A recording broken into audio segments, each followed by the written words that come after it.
श्री स्वामी समर्थ मित्रांनो, आपण खूप भाग्यवान आहोत. श्री स्वामी समर्थ महाराजांची अगाध लीला आपल्याला कायला अनुभवायला मिळते आहे. तर चला जाणून घेऊया स्वामी समर्थ महाराजांना. श्री स्वामी समर्थ एका गहन कर्दळीवनात आंध्र प्रदेशातील श्रीशैलमजवळ सुमारे 300 वर्षांपूर्वी एका अज्ञात वेळी एक दैवी प्रकाश प्रकट झाला. तो प्रकाश म्हणजे श्री स्वामी समर्थ महाराज, म्हणजेच दत्तात्रेयांचे पूर्ण अवतार.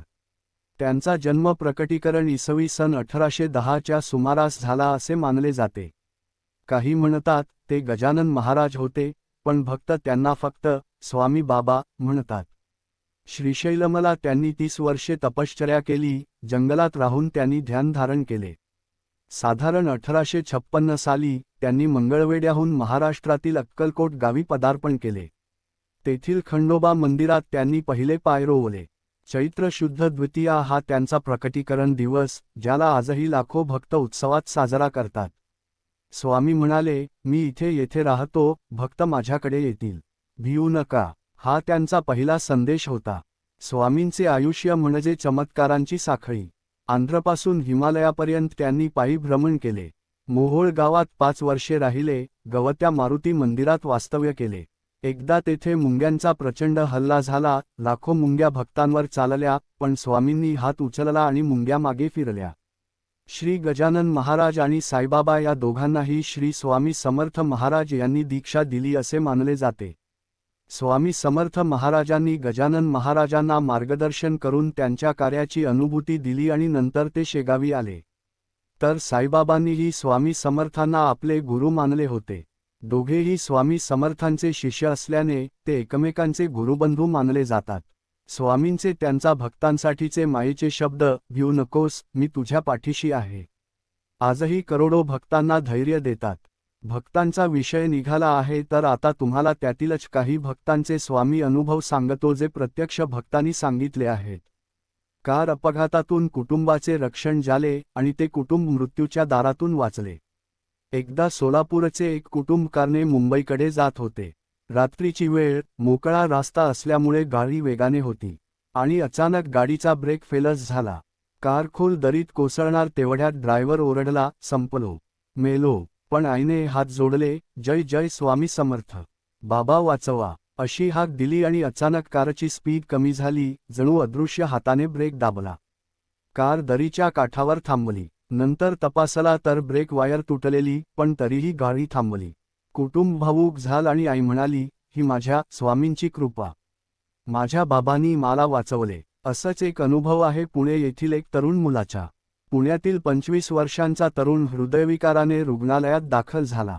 उपचार सतत सुरू होते, पण सुधारणा होत नव्हती आणि नंतर अचानक मॉनिटरवर हृदयाची धड शून्य झाली. अखेर डॉक्टरनी हार मानली. आईने रडत हात जोडले, स्वामी बाबा, माझा मुलगा वाचवा, मी तुमची सेवक आहे. अचानक मॉनिटरवर बीप आवाज आला. हृदय धडकू लागले. डॉक्टर हैराण, हे शक्य नाही. नंतर तरुण ज्यावेळी शुद्धीवर आला तेव्हा तो आईला म्हणाला, मला स्वामी दिसले. ते म्हणाले, भिऊ नकोस. हे ऐकून आईचे डोळे भरून आले. असाच एक दृष्टांत अक्कलकोटजवळच्या गावात झाला. अक्कलकोटजवळील गावात एक 10 वर्षांची मुलगी खेळताना जुन्या विहिरीत पडली. गावकऱ्यांना तिकडे पोचायला उशीर झाला. मुलगी पाण्यात तडफडत होती आणि जस संकटात आपण मदत मागतो तस तिने देखील स्वामींना, तिच्या लाडक्या स्वामी बाबांना साथ घातली, स्वामी बाबा वाचवा. आणि अचानक तिच्या हाताला एक दोरी लागली, जस की वरून कुणीतरी फेकली आहे. गावकरी आले तेव्हा ती बाहेर बसली होती. गावकऱ्यांना काही समजेना. गावकऱ्यांनी तिला विचारपूस केली तेव्हा ती म्हणाली, स्वामी आले आणि मला वर घेतले. हे चमत्कार घावनळे मठाशी जोडले जातात, जेथे स्वामींच्या पादुका मिळाल्या. या कथा प्रत्यक्ष भक्तांच्या अनुभवातून सांगितल्या गेल्या आहेत आणि अशाप्रकारे लाखो लोकांना स्वामींची कृपा लाभली. स्वामींच्या सेवकांपैकी एक होते चोळप्पा महाराज.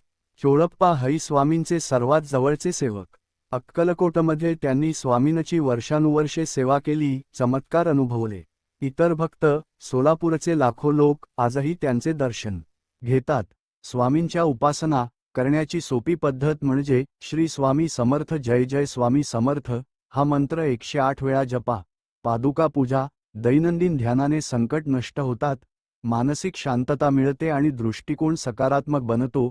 स्वामींच्या दर्शनासाठी अनेक मंदिर आणि तीर्थस्थळे आहेत.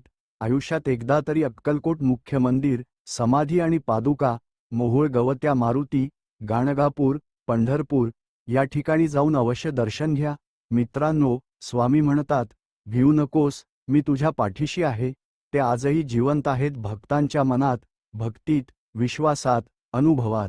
एक नेहमी लक्षात ठेवा, अशक्यही शक्य करतील स्वामी. कितीही मोठं संकट असू देत, प्रयत्न करणं सोडू नका. स्वामी आहेत पाठीशी. हा व्हिडिओ आवडला असेल तर लाईक करा, शेअर करा आणि चॅनेलला सबस्क्राईब करा. नवनवीन व्हिडिओसाठी कमेंटमध्ये तुमचा स्वामी अनुभव सांगा. जय जय स्वामी समर्थ लिहा.